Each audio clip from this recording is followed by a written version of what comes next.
دنيا باطمة وشقيقتها المؤثرة ابتسام باطمة يقتحمان عالم التمثيل. أولا وقبل المشاهدة نرجو منك ضغط علامة إعجاب للفيديو.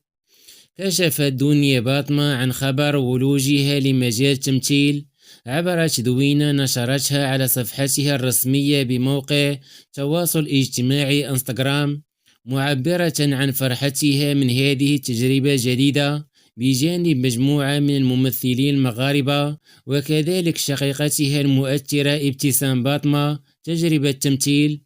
وكتبت دنيا باطمة في تدوينتها: قريبا مسلسل من بطولتي بعنوان قلب ساك وبمشاركة فنانين كبار، أفتخر أنني سأمثل إلى جانبهم قريبا على قناة MBC5 المغربية.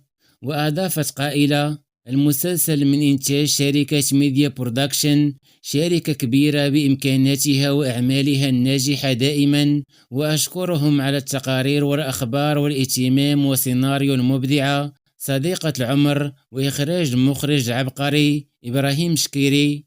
وتابعت قائلة: أنا ديما كنبدا من المغرب كيما بديت من ستوديو دوزيم وعاد أرب أيضا.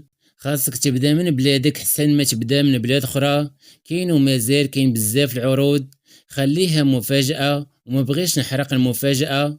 وأشارت الفنانة المغربية دنيا باطمة إلى أنه بجانب عروض تمثيل قدم لها عرض لخوض تجربة تقديم، مؤكدة أنها تفكر في العروض التي قدمت لها، لا سيما وأن لديها ميول تقديم ومخاطبة الجمهور